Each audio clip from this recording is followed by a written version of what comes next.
안녕하세요. 요한복음 16장 12절에서 15절을 본문으로 한 설교 성령이 오소서를 복귀하겠습니다.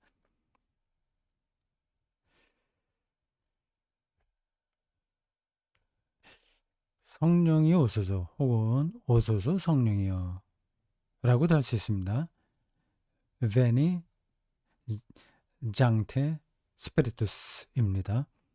지난주에 설교도 성령 강림에 대한 것이었어요.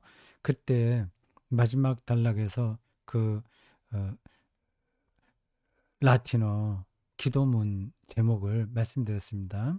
Veni Sancte Spiritus 이런 미사 곡집이 있습니다. 오늘은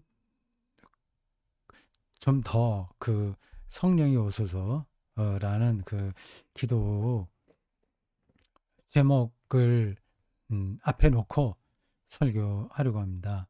그렇게 했습니다. 진리의 영이 오시면이라는 그 표현이 나오지 않습니까? 오늘 설교 본문이 요한복음이요. 예, 제가 좀 성경을 다른 데 놨는데 딱 바로 제 손에 잡히진 않습니다. 그 짧아요. 요한복음 16장 12절에서 15절입니다. 이 구절은 예수님의 고별 설교 그 단락 안에 있는 겁니다. 저런 내용이 공간복음에는 없어요. 그래서 특별합니다.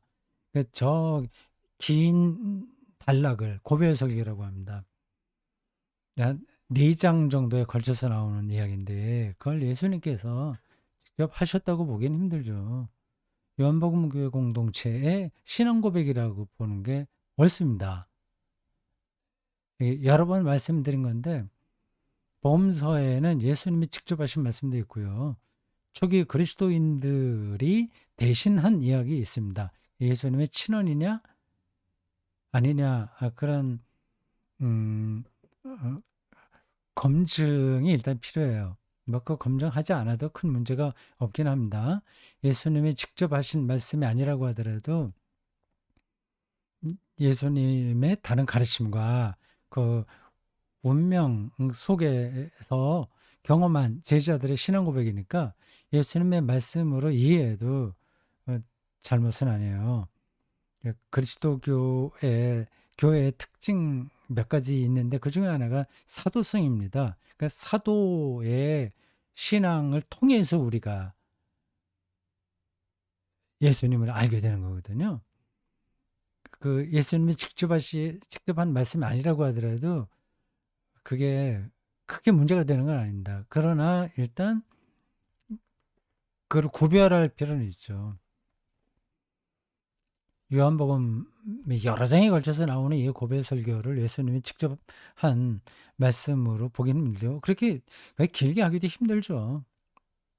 요한복음 공동체의 특수한 상황에서 이해될 만한 그 단락입니다. 그 요한복음 공동체의 특수한 상황이 뭐냐 하는 건 지금 다시 말씀드리지 않겠어요.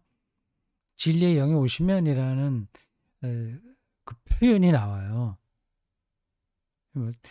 그 사도행전 2장에 나오는 오순절 성령 강림을 가리키는 듯 하나 그걸 포함하여 그 초기 그리스도교가 성령과 불가분리의 관계다는 사실을 말하려고 하는 겁니다.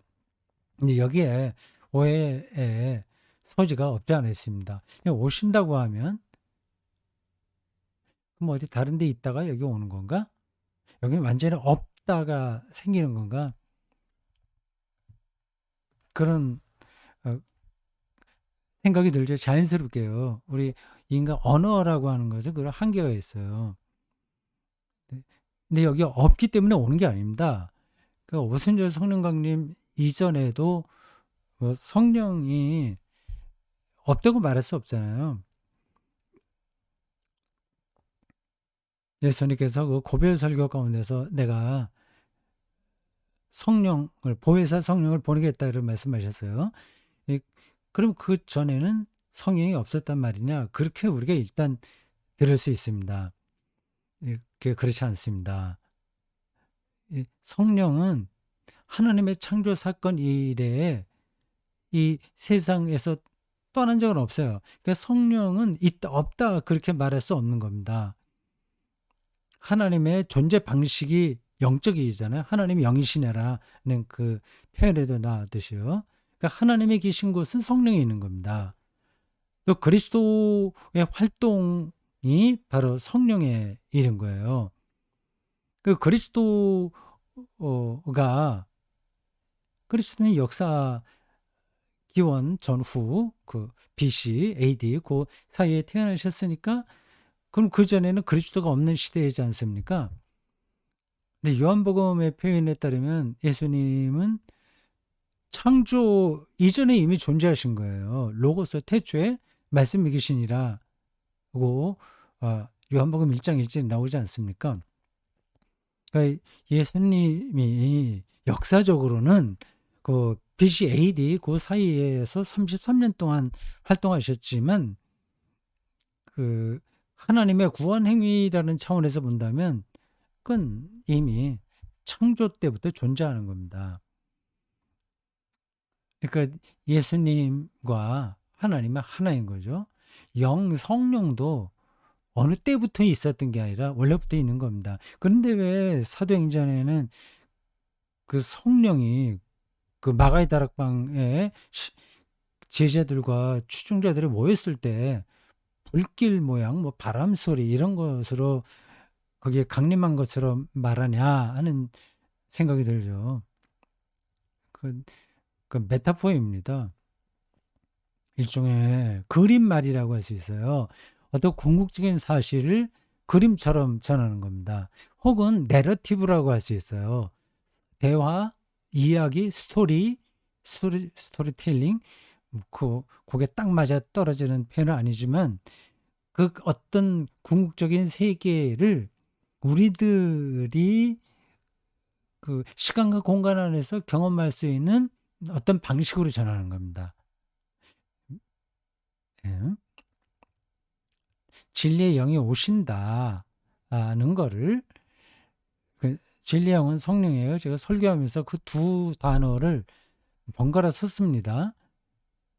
이건 진리의 영이라는 거를 좀 구별해서 쓸 때도 있었지만 일반적으로는 다 통하는 이야기예요. 성령, 진리의 영, 창조의 영, 하나님의 영, 그리스도의 영, 종말의 영, 창조의 영 이게 다 통하는 얘기입니다. 거기에 핵심은 푸니마라는 거고요.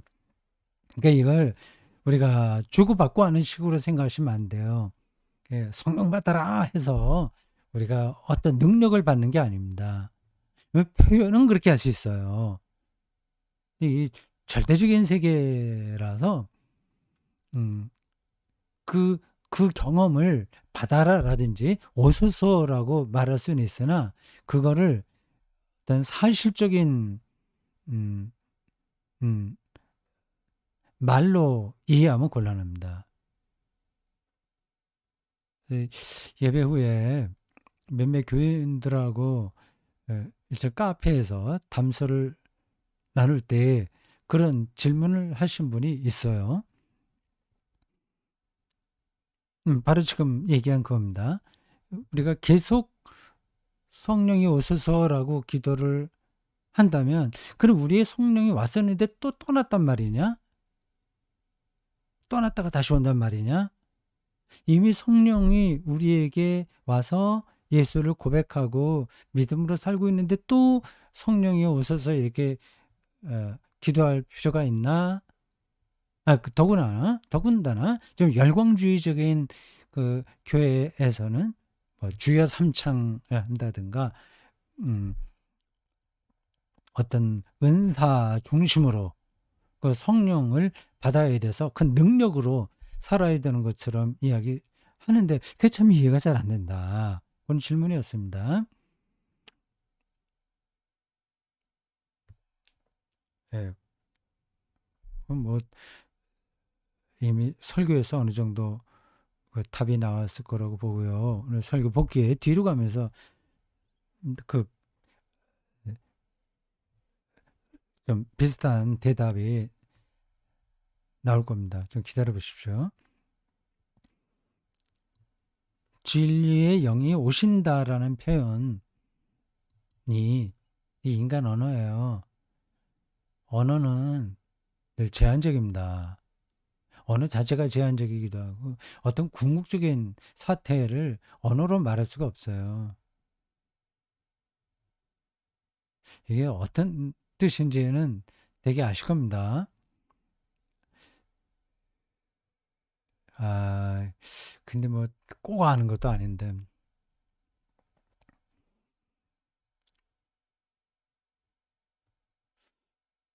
예를 들자면 아주 일상적인 걸로 말씀드립니다. 점심 때 밥을 먹었어요. 된장찌개에다가 된장 정식을 먹었습니다. 어떤 사람이 먹었어요. 근데 너무 그게 맛있는 거야. 그래서 그걸 설명하려고 하는데 설명에 마땅한 음, 음, 단어를 찾을 수가 없는 거예요. 단어를 찾는다고 하더라도 그 단어만 갖고 안 되잖아요. 문장이 돼야 되는데 그 느낌은 말로 안 되는 겁니다.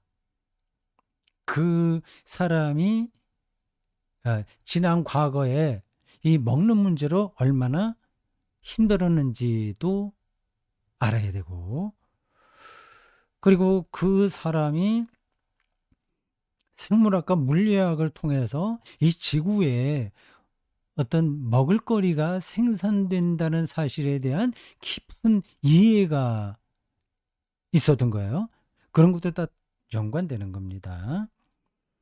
그리고 지금도 결식하는 사람들이 있다는 걸 알고 빈부 차이로 인해서 이 제3세계에 있는 사람들이 아프리카나 이런 기아에 있는 사람들이 그 문제를 해결하지 못했다는 것에 대한 절박한 심정이 다 있는 거예요. 그 총체적으로 그런 것들이 다 섞여서 오늘 점심 아주 값싼 그 된장찌개 백반 하나 먹으면서 이 희열을 느끼는 겁니다. 이걸 어떻게 말로 다 설명할 수 있겠어요? 짧은 말로는 설명도 안 되는 거죠. 그리고 이 사람이 다 알지 못하는 어떤 경험들도 거기에 다 섞여 있는 겁니다. 근데 그런 것들은 다 언어로 이렇게 표현해낼 수가 없어요. 그런데다가 이렇게 말을 한다고 하더라도 그 언어는 각자 받아들이는 게 다릅니다. 똑같은 말을 듣는다고 하더라도 그걸 이해하는 사람들의 뭐 수준도 그렇고 그 상황도 그렇고 그것에 따라서 달라져서 그- 그게 이제 딱 전달이 안 되는 겁니다. 진리 영이 오신다. 예, 이런 표현도 그래요. 근데 이거는 성서 기자의 영적인 수준만큼 우리가 따라가지 않으면 저런 말들은 죽었다 깨도 모릅니다.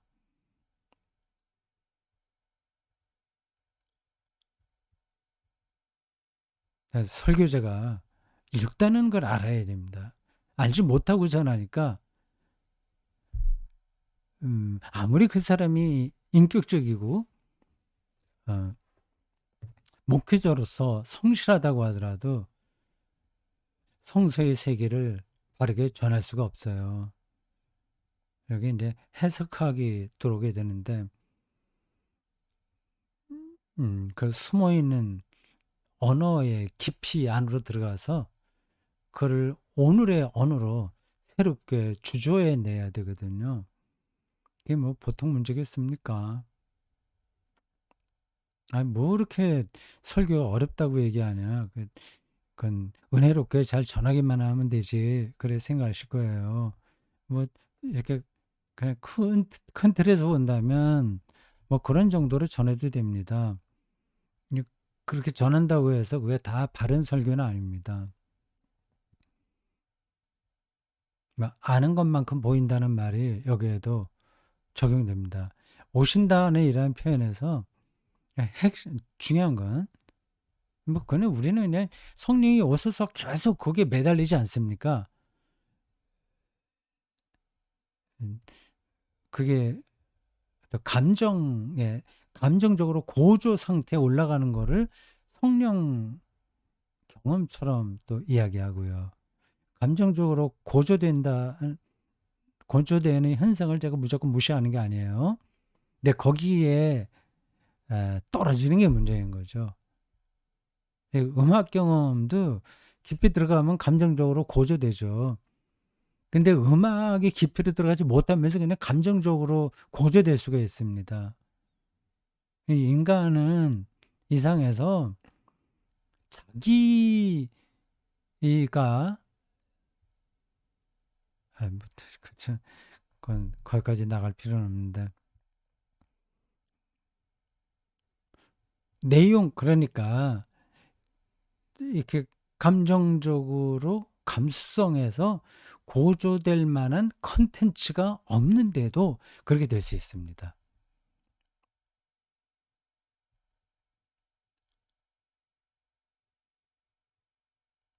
근데 그 성령 영이 오신다. 그러한 표현에서 핵심은 보십시오. 우리 내면에서 발현되는 게 아니라 밖에서 주어진다는 사실입니다. 이게 아무 그게 비슷한 것 같은데 이게 뭐가 다르다는 얘기지? 밖에서 주어지는 거나 안에서 나오는 거나 그 비슷한 거 아니냐? 성령이 주어지면 우리 안에서 거기에 맞는 영적인 감동이 나오고 서로 그게 병아리가 깨어나려면 밖에서 쪼아주고 안에서 또 그거를 쪼고 뭐 줄탁 동기라고 하든가 그런 한자로 얘기하죠. 그런 것처럼 서로 이렇게 맞물려 있는 거지. 그 내면에가 아니라 내면에서 나오는 게 아니라 바깥에서 주어지는 것이 그렇게 절대적으로 중요하냐? 그렇게 질문할 수 있어요. 그 얘기는 여기서 더 이상 하지 않겠습니다. 이건 더 긴 설명이 필요하겠죠. 근데 그리스도교의 영성은 자기 내면을 들여다보는 게 아니라 다른 데를 향하는 겁니다. 예. 이게 이제 그리스도교가 다른 종교와 혹은 다른 세계관이나 철학과 마음 공부하는 그러한 어, 그 사람들과 차이가 있는 거예요. 다른 데를 보는 겁니다, 우리는. 생명의 근원이 우리 안에 있다고 생각하지 않아요. 그건 바깥에 있는 겁니다. 그래서 그가 우리에게 생명을 부어줄 때를 기다리는 겁니다. 이러한 설명도 좀 딱 와닿지 않을 수 있습니다. 그런 것보다는 지금 당장 내가 열심히 해서 뭔가 이루고 마음 뿌듯하고 네, 뭐 이기고 뭐 테니스 칠 때도 이기면 기분이 좋잖아요. 목회에서도 성공하고 신자들 많이 오고 다들 목사 좋다고 하고 또 교회당도 짓고 예를 들자면 그렇게 하면 신나잖아요. 그럼 뭔가 성령으로 충만해지는 것 같습니다. 이 참 여기서 그걸 구분해야 됩니다. 그러한 경험들은 악령으로도 얼마든지 가능합니다. 현상적으로는 비슷해요. 그러니까 예수님도 그런 말씀을 어딘가에서 하셨을 겁니다.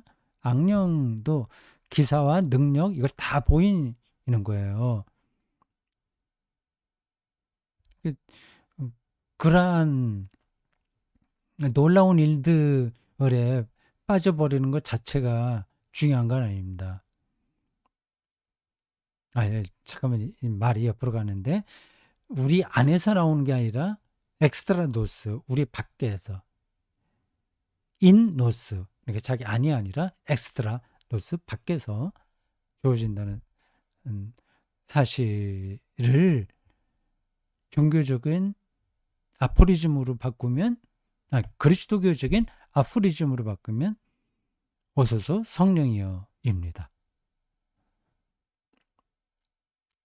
이러한 아주 짤막한 그리스도교적 명제 아포리즘, 여기에 그리스도교의 인간론과 구원론이 다 들어있어요. 놀랍죠? 근데 그게 눈에 안 들어오는 사람들은 전혀 안 들어옵니다.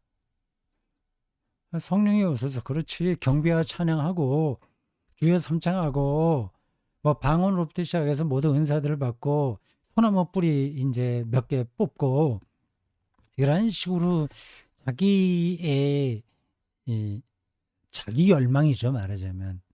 거기에 뜨거워지는 거를 성령 경험이라고 말합니다. 그런 방식으로도 나타날 수 있을 거예요. 그걸 제가 다 부정하는 건 아닙니다. 그러나 근본적인 차이가 있어요. 자,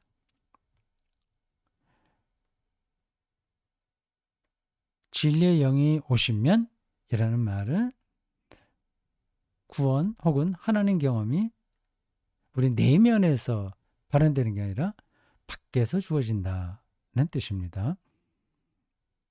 그래서 복음서의 어느 구절에도 그런 게 있을 겁니다. 아니면 바울의 편지인가? 성령이 아니고서는 예수를 그리스도라고 고백할 수 없다고 말이죠.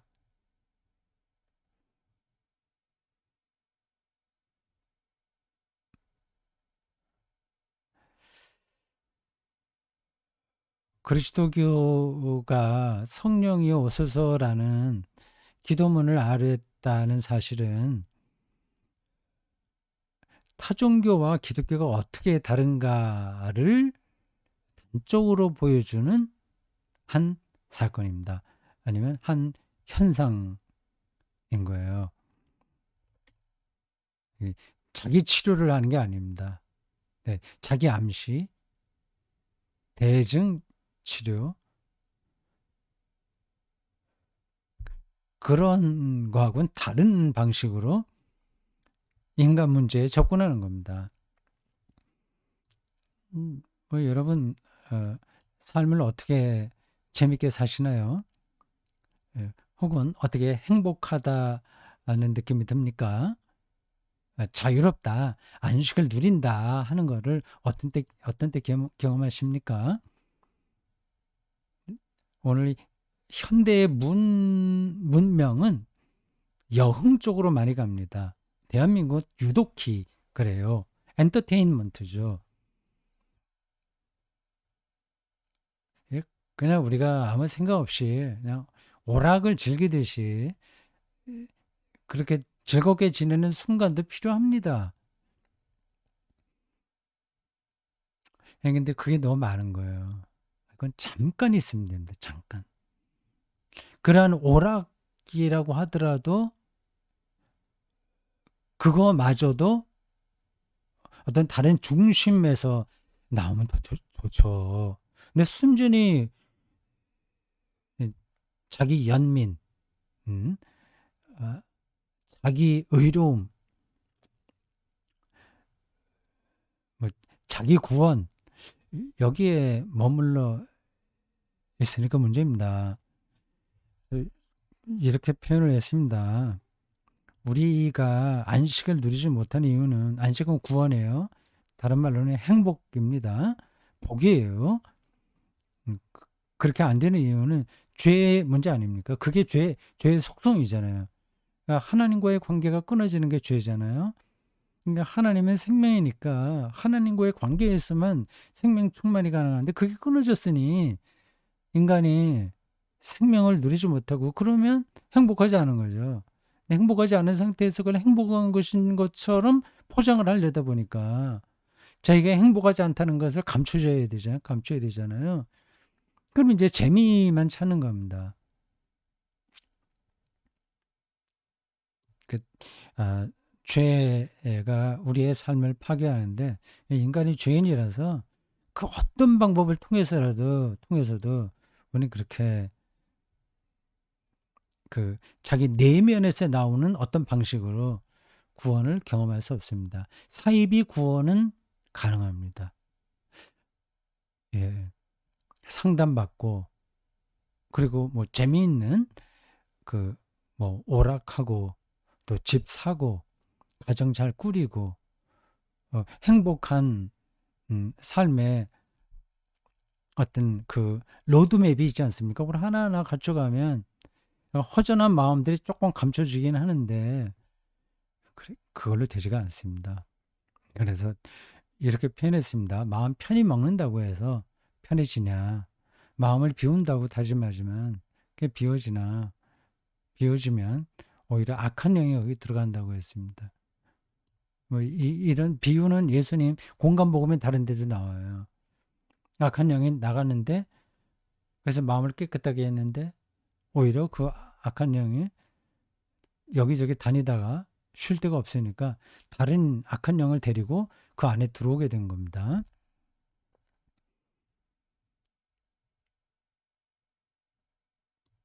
예. 그러니까 우리 안에 밖에서 주어지는 성령이 채워지지 않으면 우리는 결국 음, 그 삶을 파괴하는 세력으로부터 벗어날 수가 없어요. 그건 그렇고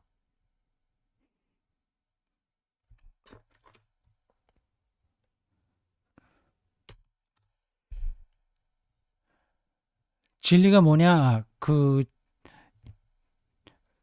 이야기를 하면서 예수님의 말씀을 다시 인용했습니다. 진리가 너희를 자유하게 하리라. 이것도 정말 유명한 아포리즘입니다. 명제예요.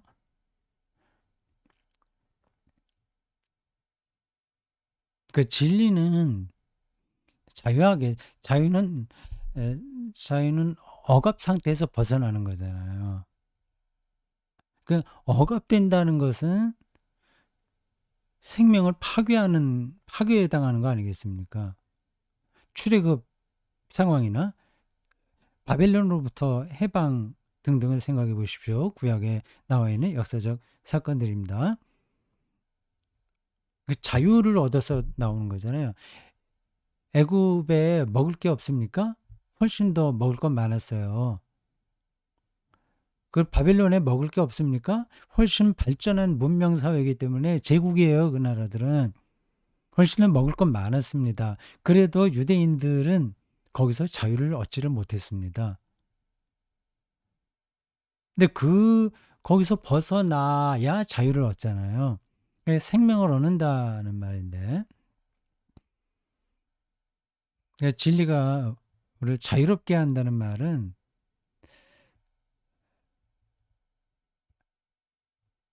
생명을 얻는다는 얘기입니다.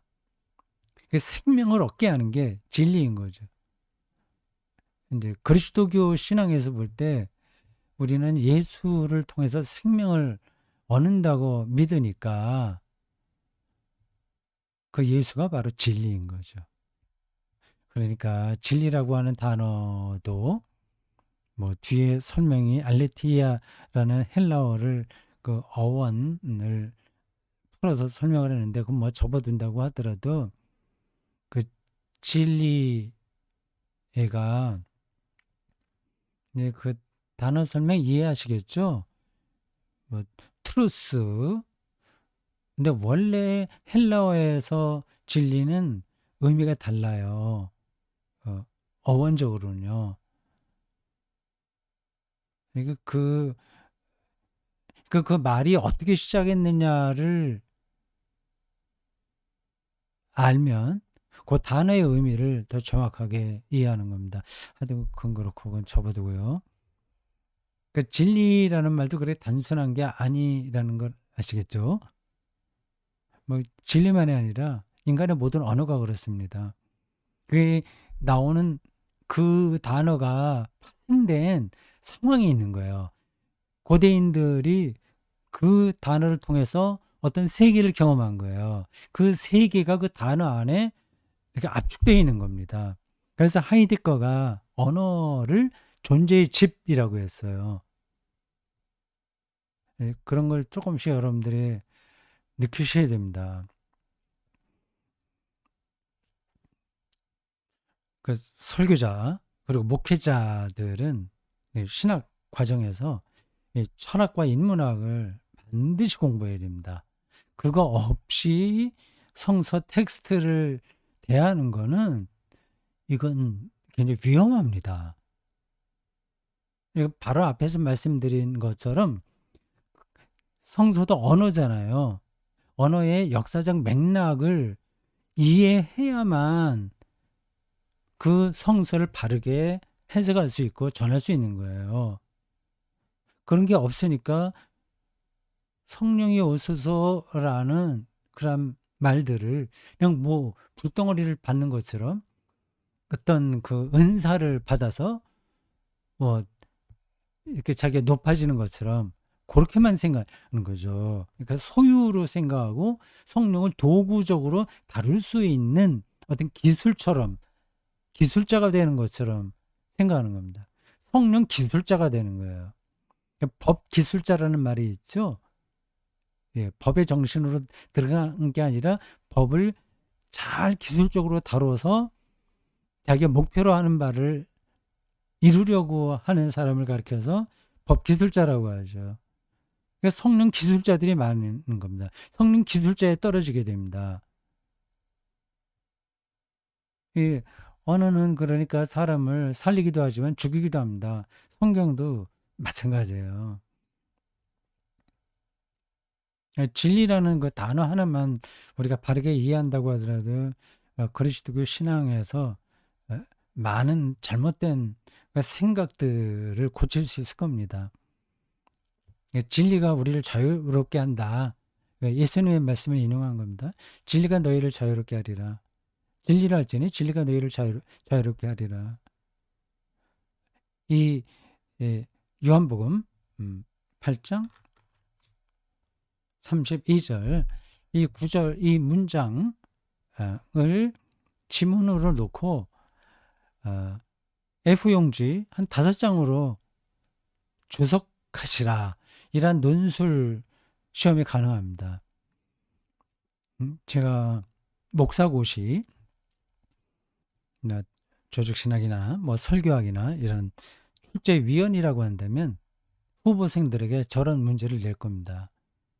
그 사람이 진리, 자유, 예수 그리스도 사건, 그 주변에 있었던 여러 가지 이데올로기들, 제국과의 관계, 그리고 유대교의 율법 중심주의, 율법 중심의 종교성 이런 걸 두루두루 다 통과를 해서 알아야 이제 뭔가를 쓸 수 있는 거죠.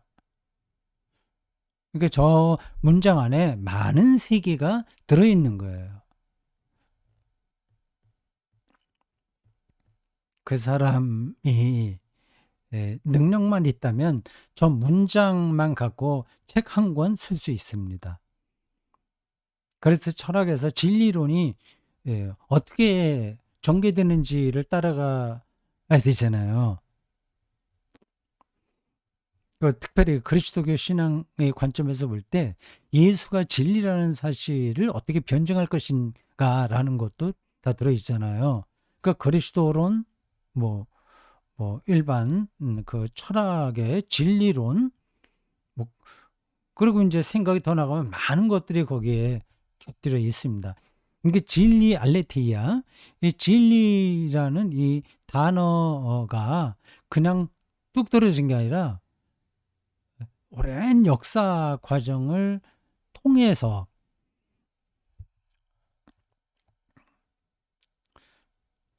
우리들에게 주어진 거죠. 그 맥락을 알아야 되는 겁니다. 자, 그 진리가 생명을 얻는 거니까 우리가 예수 그리스도를 통해서 생명을 얻었다는 사실을 알면 진리가 우리를 자유하게 한다는 걸 무슨 뜻인지 알게 되는 거죠.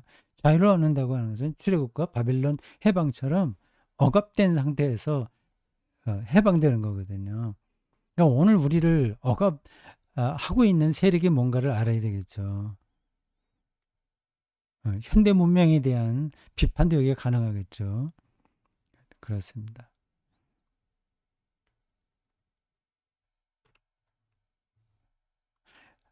알레테이아 이건 지나가겠습니다. 알레테이아 레테이아 레떼의 강 설교 시간에 애드리브로 잠깐 말했습니다. 레떼의 강 그리스 신화에 나오는 겁니다.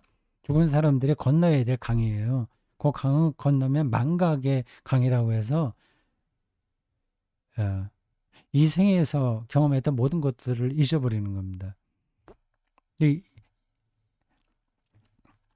그, 네, 그리스도교 신앙에서 그게 옳으냐 그러냐는 둘째치고 고대 그 그리스 사람들이 저런 신화를 통해서 자기들이 경험한 어떤 세계를 표현하려고 했었다. 그 사실은 우리가 알고 있어야 되겠죠.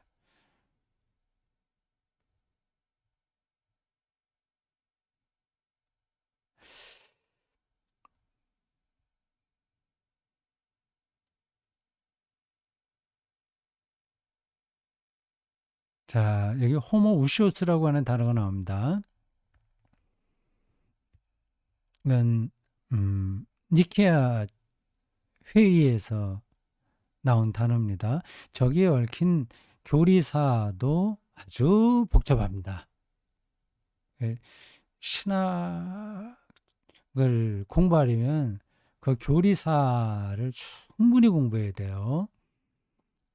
지금 우리가 알고 있는 모든 교리는 다 4세기 때 결정된 겁니다.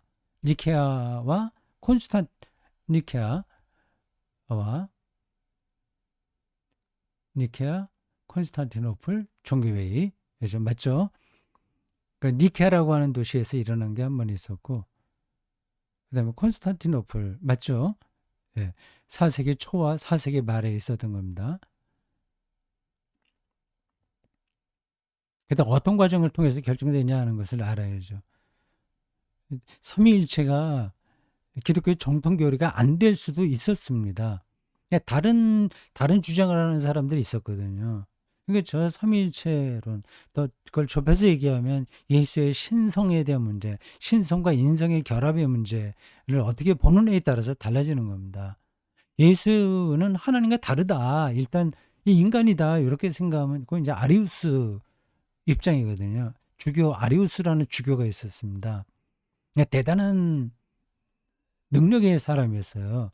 아다나시우스는 예수는 신이다, 신성을 여전히 강조했습니다. 신성과 인성이 똑같다 얘기를 했어요. 근데 아리우스는 인간성에 더 우위를 둔 거죠.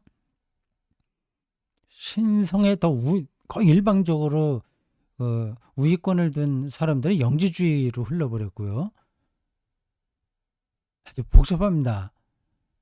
그러니까 그 문제가 그렇게 뭐 기도해 갖고 한두 번 해서 결정날 문제가 아니었던 거예요. 오랜 시간에 진리 논쟁을 거친 겁니다. 근데 호모우시우스라는 그 개념이 채택됐어요. 그리고 그것도 당연하게 된 건 아니고 서로 막 투표를 했겠죠. 아리우스가 그거를 승복은 안 했을 겁니다. 그런데 일단 공식적으로는 호모우시우스 예수는 이게 호모섹슈얼리티라는 말에 있는 것처럼 섹슈얼리티가 그러니까 동성애를 호모섹슈얼리티라고 하잖아요. 간단한 뜻입니다. 우시오스는 우시아를 가리키는데 어떤 본체, 실체, 영어로 substance, 모든 것을 가능하게 하는 그 근원, 뭐 이런 여러 가지 복합적인 개념이 담겨 있어요. 우시아라는 단어에.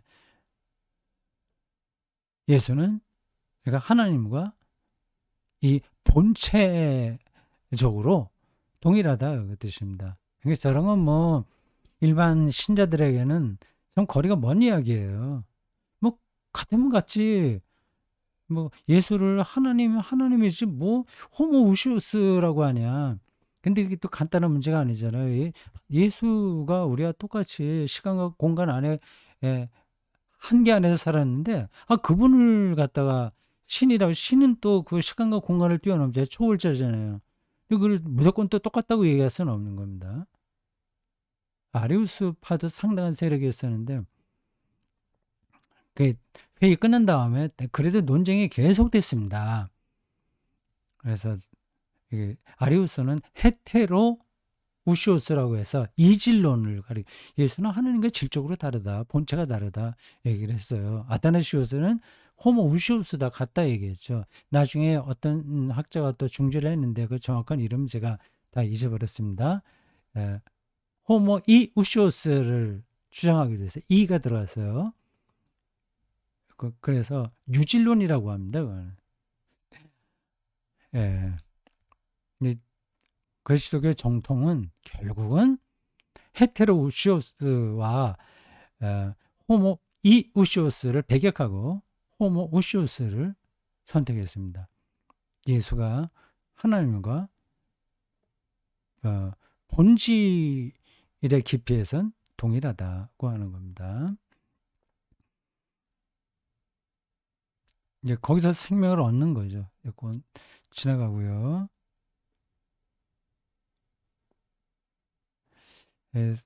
진리의 영이 오신다. 요 말 이제 결론이었습니다.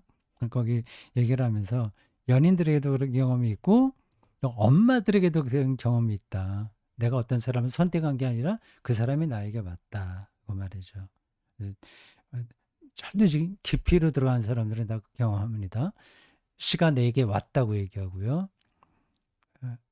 카핑 베토벤이라고 하는 영화의 그런 장면이 제가 다른 데도 했는데 기억납니다. 베토벤이 하는 얘기예요. 그 소리가 나에게 왔다. 그만큼 그 절대적인 경험은 기계적으로 해명되는 게 아니라 신비라는 겁니다. 나이가 오는 거죠.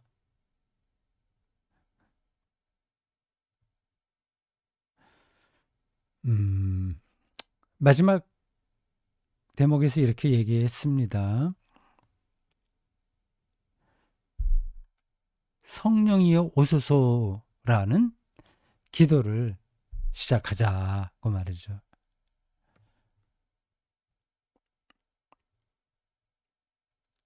뭐 똑같이 그 워딩을 하라는 얘기는 아니고 기본 자세를 그렇게 갖자는 겁니다. 시인이 되려면 좋은 시를 많이 듣고 읽고 쓰고 외워야 하는 것처럼 기독교 영성의 깊이로 들어가려면 기독교의 중요한 이 아포리즘을 읽고 듣고 쓰고 외우는 연습이 필요합니다. 그래서 예배 때마다 우리가 사도신경과 주기도문을 하는 거죠. 자, 오늘 여기까지 하겠습니다. 베니 상테 스피리투스 기억해 두십시오.